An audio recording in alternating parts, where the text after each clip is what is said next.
जन्म जन्म के पुण्य फले आओ सब हम प्रयाग कुंभ चले। माघ मकर रवि गति जब होए तीर्थपति आए सब कोई। पूरे विश्व को जो ये हमारा आप हठ योग से जोड़ रहे हैं, ये अपना अपना भाव है, ये प्रेरणा मिलती है भगवान की तरफ से। ये निरंजनी अखाड़ा एक ऐसा है जहाँ पे आपको well educated engineer doctor doctorate किए हुए महात्मा मिलेंगे। मन की बात है, मन का भावना है, मन को जैसी प्रेरणा मिली हमने मन को वैसा ही ढाल लिया। अनादि भवंती भूतानि पर्जन्यो अनुसंभवा यज्ञादि भवन्तो पर्जन्यो यज्ञ कर्म समुद्भवा। कोरोना काल में जिनकी किडनीज के ऊपर प्रॉब्लम आई, लीवर फेलियर, किडनी फेलियर, तो हमने उनके लिए जब यज्ञ किया और 15 दिन में जो किडनी और जो लीवर हैं वो रिवर्स हुए हैं। महाराज जी क्या कहेंगे आप, महाकुंभ नगर की जो आभा है वो सभी को अपनी ओर खींच रही है, ऐसा लगता है कि कोई चुंबक है जो पूरे विश्व को खींच रहा है। क्या कहना चाहेंगे महाकुंभ नगर की व्यवस्थाओं को लेकर के, महाकुंभ नगर को लेकर के, और जो देश के कोने कोने से, विश्व के कोने कोने से आ रहे हैं श्रद्धालु उनके लिए? तपोनदी पंचायती अखाड़ा श्री निरंजनी में आपका स्वागत है। अभी अभी आपने हमारे जो सचिव हैं, अखाड़ा परिषद के अध्यक्ष हैं नरेंद्र पुरी जी, उनसे आपने बात करी है और उन्होंने आपको सारी डिटेल में बताया। देखो, माघ मकर रवि गति जब होए तीर्थपति आए सब कोई। जैसे ही मकर संक्रांति से सूर्य जो है वो उत्तरायण में और मकर स्वयं अपने घर की राशि में प्रवेश कर चुके हैं और इस दिन के लिए भीष्म पितामह जी ने 18 दिन तक तीरों की शैया पर शयन किया, क्योंकि सूर्य दक्षिणायन थे, गोलाकार में घूमते हुए जिस मकर राशि का इंतजार करने पर ही भीष्म पितामह ने अपने इस सभी इच्छा मृत्यु का उनको वरदान था।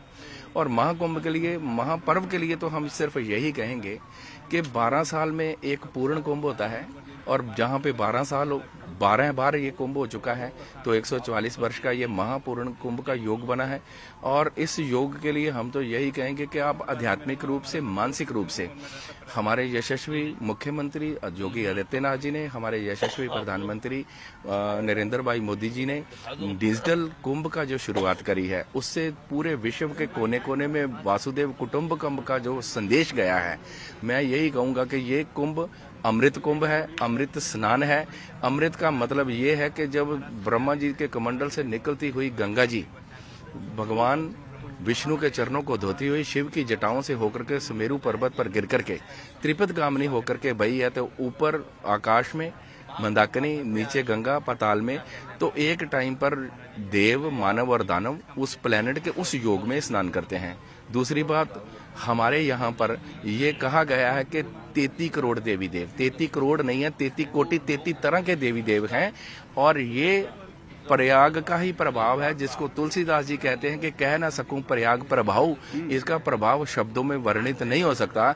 इस अनुभूति को हम ओरिएंटेशन में और अपने उसमें नहीं दे सकते हैं, शब्दों में नहीं बता सकते हैं, क्योंकि आज शुरू से ये चला आ रहा है कि तीर्थ जो प्रयाग जो है वो तीर्थों का राजा है।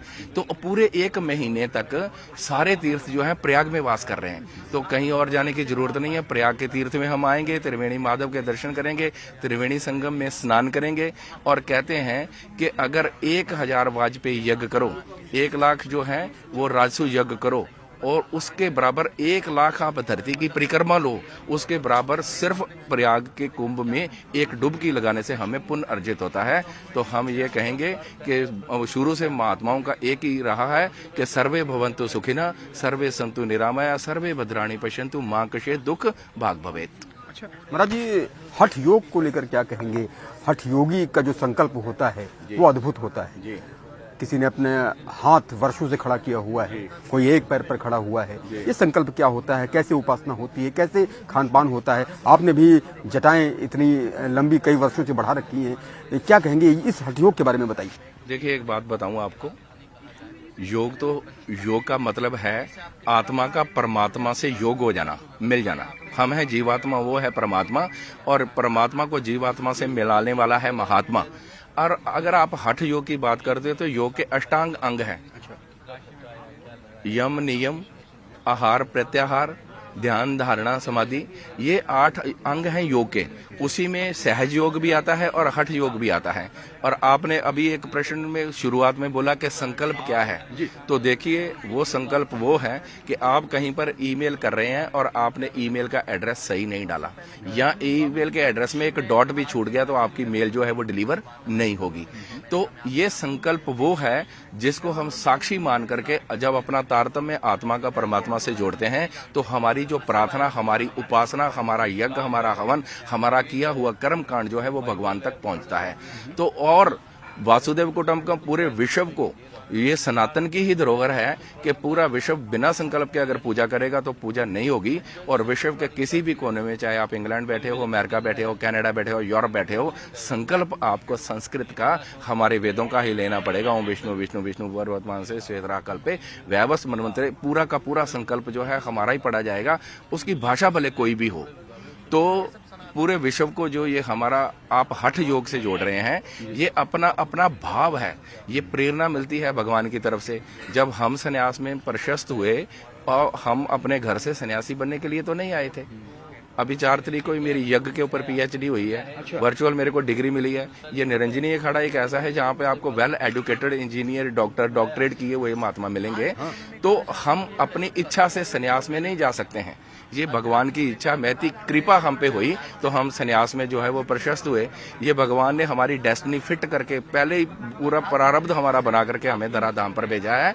और इसलिए योग में हठ योग भी है, कोई जो है वो अपने बाल बढ़ा रहा है, कोई हाथ बाजू खड़ा कर रहा है, ये सब के सब जो है वो तपस्या और योग के ही उपचार हैं। मन की बात है, मन का भावना है, मन को जैसी प्रेरणा मिली हमने मन को वैसा ही ढाल लिया। महाराज जी, आपने कहा कि आपने यज्ञ पर पीएचडी की है और ये बहुत बड़ी बात है, महायज्ञ की पीएचडी। हमको लगता है गिनती के लोग ऐसे इस देश में होंगे जिन्होंने यज्ञ पर पीएचडी की है। तो कितने वर्षों में ये पीएचडी आपकी पूर्ण हुई और आप वर्षों से महात्मा हैं, संत हैं और साथ साथ पढ़ भी रहे हैं, पीएचडी भी कर रहे हैं। क्या क्वालिफिकेशन है आपकी, किन विषयों से आपने पोस्ट ग्रेजुएशन किया या ग्रेजुएशन किया और पीएचडी करने का ख्याल कैसे आया? देखिए, मेरी जो संन्यास लेने से पहले की जो एजुकेशन थी वो इलेक्ट्रॉनिक्स इंजीनियरिंग से मैंने करा था, दिल्ली से। दिल्ली का बॉर्न बैटअप हूँ मैं। शरीर मेरा पंजाब से संबंध रखता है, गुरुगति भी पंजाब में ही है। तो जब संन्यास में हम आए और संन्यास दीक्षा ली हमने, संन्यास दीक्षा के बाद हमारी 98 के कुंभ में दिगंबर दीक्षा हुई। दिगंबर दीक्षा के बाद जब हमने इस पे शोध करना शुरू किया कि जब हम दिगंबर जो हैं वो दिगंबर अवस्था में भस्मीभूत होकर के धूनी तपते हैं, तो उसी यज्ञ से मेरे को फिर प्रेरणा मिली और गुरुजनों का सानिध्य मिला। तो तब पता चला कि भगवान श्री कृष्ण जो हैं वो अर्जुन को कहते हैं अनादि भवंति भूतानि पर्जन्यो अनुसंभवा यज्ञादि भवंतो पर्जन्यो यज्ञ कर्म समुद्भवा, कि ये जो पंच भौतिक शरीर है ये अनादि भवंती भूतानि, ये हम इसको भूत कहते हैं।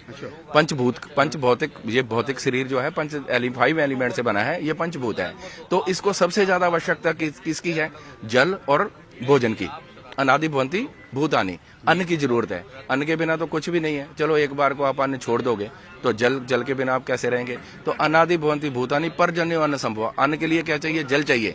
और अनादि भवंती भूतानि पर्जन्यो अन्न संभवा यज्ञादि भवंती पर्जन्यो, पर्जन्यो कहते हैं बारिश को। अगर बारिश नहीं होगी तो फिर अन्न और जल कहाँ से मिलेगा? इसलिए हे अर्जुन यज्ञ कर्म करने चाहिए। तो उसी से प्रेरणा लेकर के हमने नाना प्रकार के जो हमारे मंत्र हैं, अलग अलग प्रकार के जो हमारे यज्ञ के विधान हैं, उसी में आगे बढ़ते हमने वास्तु, ज्योतिष, न्यूमरोलॉजी और यज्ञ के ऊपर ज्यादा शोध रहा। और नित्य प्रति हम जब अपने स्थान पे होते हैं, धुने पे होते हैं, तो सुबह या शाम को हम 2.5 घंटे का यज्ञ जरूर करते हैं। और दिवाली की पूरी रात्रि हम यज्ञ करते हैं। जी, दिवाली की पूरी रात्रि आप यज्ञ करते हैं। यज्ञ पर आपने पीएचडी की है, यज्ञ पर शोध किया है। क्या पाया आपने शोध में? यज्ञ के क्या परिणाम होते हैं, क्या सुखद परिणाम होते हैं? वातावरण को ठीक करने के लिए और तमाम अन्य बाधाओं को दूर करने के लिए यज्ञ एक बहुत बड़ा संस्कार है। देखिए, यज्ञ से एक तरफ जहाँ जितना एटमॉस्फेयर क्लियर होता है उतनी हमारी आत्मा की शुद्धि भी होती है। और मेरा अपना पर्सनल जो मैंने अनुभव किया है वो ये है कि हमारे कुछ भक्त जो हैं वो किसी क्रॉनिक डिजीज से जब गुजरते हैं, कैंसर जैसी, ल्यूकेमिया, ब्लड कैंसर जैसी भयानक गुजारी उनको प्रॉब्लम आई, और कोरोना काल में जिनकी किडनीज के ऊपर प्रॉब्लम आई, लीवर फेलियर, किडनी फेलियर, तो हमने उनके लिए जब यज्ञ किया तो 15 दिन में जिसको वो लीवर ट्रांसप्लांट के लिए लेके जा रहे थे अमेरिका में, कनाडा में, कैलगरी से एडमिंटन रिसर्च सेंटर में लेके जा रहे थे, और 15 दिन में जो किडनी और जो लीवर हैं वो रिवर्स हुए हैं और आज वो बच्चे बिल्कुल ठीक ठाक हैं। कहाँ से पीएचडी हुई है आपकी महाराज जी यज्ञ पर? मेरी असम से हुई है।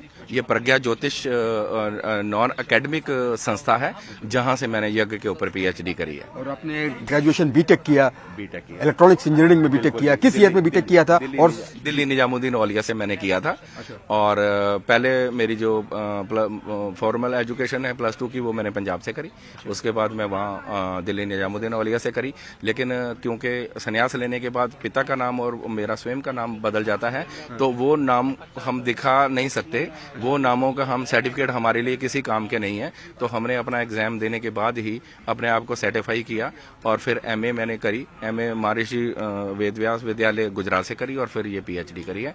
और मैं आप सब लोगों को आपके चैनल के माध्यम से बहुत सारा साधुवाद, बहुत बहुत धन्यवाद। आइए, जन्म जन्म के पुण्य फलें, आओ सब हम प्रयाग कुंभ चले। महाराज जी, एक आखिरी सवाल मैं पूछना चाहता हूँ। आपने बीटेक किया, आपने पोस्ट ग्रेजुएशन किया, आपने पीएचडी की, आपने +2 इंग्लिश मीडियम से पढ़ा, संन्यास आपने धारण किया ग्रेजुएशन के बाद, या फिर संन्यास आप पहले ही धारण कर चुके थे? नहीं, मैं ग्रेजुएशन के बाद ही संन्यास ग्रहण किया, लेकिन मैं अपने गुरुजी के संपर्क में शुरू से था।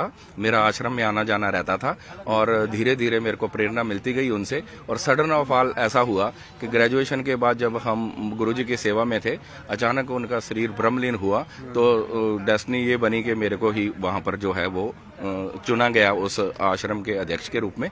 तो तब फिर मैंने जो है वो संन्यास, पहले ब्रह्मचारी दीक्षा में थे, फिर हमने जो है वो संन्यास दीक्षा ग्रहण। कितने वर्ष हो गए आपको संन्यास धारण किए? मैंने 96 में संन्यास धारण किया था। कुंभ की महिमा निराली है। अभी आईआईटी से ग्रेजुएट संत बने हैं, और आपने पीएचडी कर रखी है, पीएचडी करने यज्ञ पर पीएचडी की है, पोस्ट ग्रेजुएशन किया है, तो कुंभ में एक से एक ज्ञानी है। जी, मैं 98 से ही हर कुंभ में शामिल होता हूँ, और 2010 के बाद अगर आप कुंभ का कोई भी किसी भी सोशल नेटवर्क मीडिया पे जाएंगे तो आपको ये शक्ल जरूर नजर आ जाएगी। तो कुंभ की महिमा निराली है, इसीलिए सब लोग आकर्षित होते हैं।